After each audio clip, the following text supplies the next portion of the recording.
she's upset. She's going off about something that you said. 'Cause she doesn't get your humor like I do.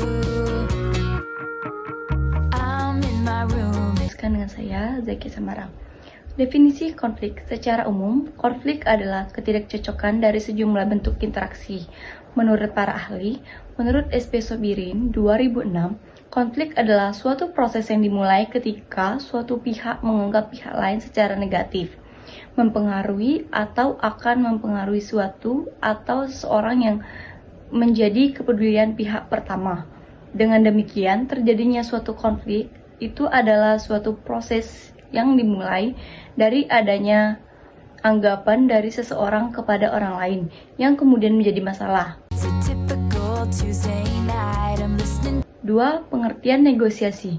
Negosiasi adalah proses kesepakatan ketika dua lebih pihak memiliki kepentingan berbeda atau saling bertentangan kemampuan untuk bernegosiasi dengan efektif secara penting untuk mencapai tujuan kinerja tim dan mempertahankan hubungan yang baik.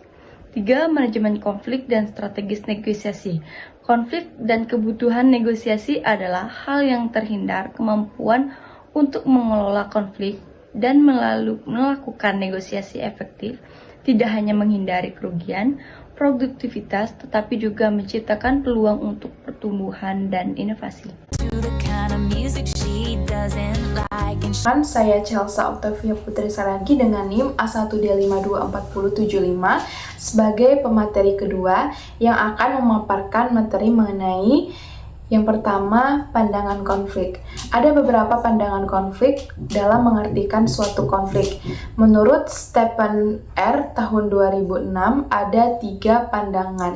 Yang pertama, ada pandangan tradisional. Dalam hal ini, konflik dilihat sebagai suatu disfungsional, yaitu tidak berfungsi sebagaimana mestinya. Contohnya, komunikasi yang buruk, kurangnya keterbukaan, dan pencapaian antara orang-orang yang ada, kegagalan para manajer untuk tanggap terhadap kebutuhan dan aspirasi para karyawannya. Yang kedua, yaitu pandangan hubungan manusia. Menurut pandangan ini, konflik merupakan peristiwa yang wajar dan pasti terjadi dalam suatu organisasi. Yang ketiga, pandangan interaksionis. Pandangan ini berkeyakinan bahwa konflik tidak hanya menjadi kekuatan positif dalam organisasi, tetapi juga sangat diperlukan agar kelompok dapat bekerja secara efektif. Jadi, baik atau buruknya konflik tersebut itu tergantung pada tipe konfliknya. Selanjutnya, materi pembahasan kita yaitu mengenai tipe-tipe konflik. Ada 5 tipe konflik yang harus kita kenali. Yang pertama, ada konflik fungsional. Adalah semua jenis konflik yang dapat mendukung tercapainya sasaran organisasi dan memperbaiki kinerja. Yang kedua, ada konflik disfungsional. Sesuai namanya, konflik ini adalah jenis konflik yang terjadi karena sesuatu atau seseorang yang tidak berfungsi sebagaimana mestinya, sehingga akan menghambat kinerja. Contohnya, ada rasa tidak senang individu terhadap individu yang lain, sehingga mereka akan saling menghambat dan menjatuhkan satu sama lain. Yang ketiga adalah konflik tugas. Konflik ini adalah atas isi dan sasaran pekerjaan itu sendiri. Contohnya, konflik yang terjadi antara departemen penjualan dan departemen keuangan dalam satu perusahaan. Yang ketiga, ada konflik hubungan. Konflik ini terjadi berdasarkan hubungan interpersonal atau antar perorangan. Contohnya, ketidaksenangan bawahan terhadap atasannya secara pribadi. Ketidakserasian ini akan menghambat penyelesaian tugas. Lalu yang terakhir ada konflik proses, yaitu konflik atas cara melakukan pekerjaan. Ini biasanya terjadi bila ada aturan tentang pembagian tugas dan wewenang masing-masing orang atau bagian. Konflik ini akan terjadi tentang siapa dan harus berbuat apa. Baiklah, selanjutnya saya akan menjelaskan mengenai faktor penyebab konflik. Dari tipe-tipe konflik yang telah saya uraikan sebelumnya, diketahui bahwa faktor-faktor yang menyebabkan timbulnya konflik dalam perusahaan itu ada 3 hal utama, yaitu komunikasi. Hanya dengan komunikasi, segala informasi atau gagasan dapat disampaikan kepada pihak lain. Komunikasi yang tidak efektif akan berpotensi menimbulkan terjadinya konflik. Selanjutnya, struktur adalah segala sesuatu yang menyangkut tentang aktivitas atau operasional kerja dari suatu perusahaan atau organisasi itu dalam mencapai sasaran atau tujuan secara struktural dan tercipta.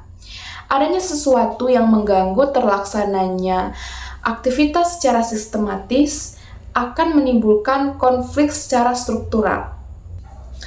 Selanjutnya, pribadi, yaitu hal-hal yang pada diri pribadi per orang, seperti kepribadian, norma-norma yang dianut, kebiasaan hidup atau budaya. Bila orang saling berhubungan atau berinteraksi, dapat berpotensi menimbulkan terjadinya konflik.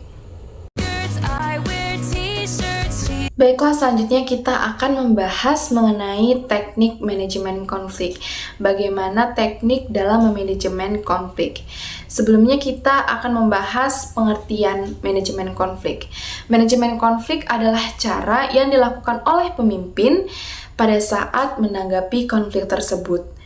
Tujuannya apa? Tujuan manajemen konflik adalah untuk mencapai kinerja yang optimal dengan cara memelihara konflik agar tetap bersifat fungsional dan meminimalkan akibat konflik yang merugikan. Penyelesaian konflik dalam teorinya, tidak ada satu metode penyelesaian konflik yang diterapkan dalam segala situasi, melainkan harus memilih metode penyelesaian yang disesuaikan dengan penyebab konflik tersebut.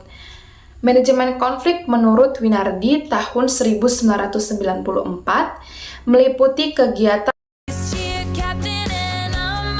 stimulasi konflik.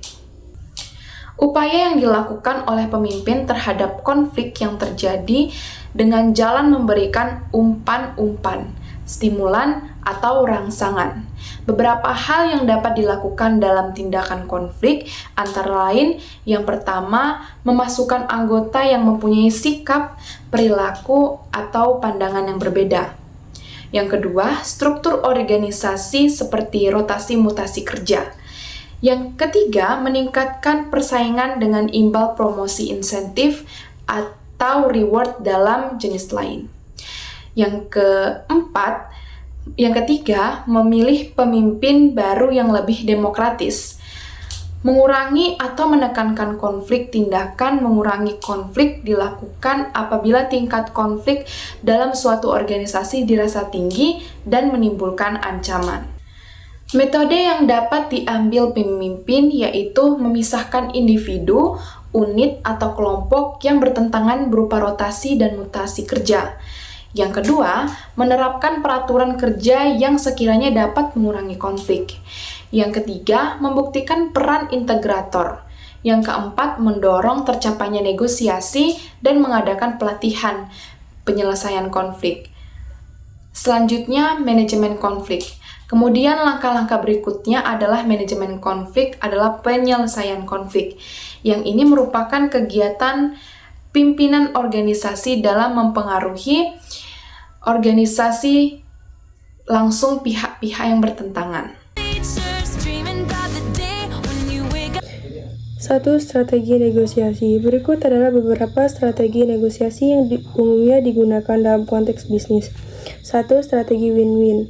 Fokus strategi ini pada kolaborasi bukan persaingan, dengan tujuan utamanya adalah mencapai kesepakatan yang menguntungkan semua pihak yang terlibat. Strategi kompetitif. Strategi ini menekankan ada pencapaian keunggulan atas pihak lain dalam bernegosiasi, biasanya digunakan dalam situasi-situasi di mana persaingan bersifat kuat, seperti penawaran dan pengadaan atau negosiasi gaji. Strategi kompromi. Dalam strategi ini, pihak-pihak yang terlibat tersedia untuk mengorbankan beberapa kepentingan mereka guna mencapai kesepakatan yang bisa diterima oleh semua pihak, mencari titik tengah untuk menghindari konflik yang lebih lanjut. Strategi persuasi. Strategi ini mencoba untuk mempengaruhi pihak-pihak lain dengan argumen dan bukti yang kuat. Fokusnya pada meyakinkan pihak lain bahwa kesepakatan yang diusulkan adalah pihak terbaik.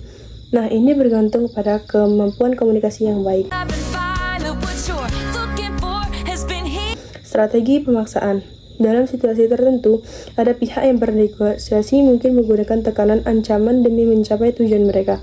Nah, ancaman tersebut misalnya mengakhiri kemitraan atau mengambilkan tindakan hukum jika kesepakatan tidak tercapai.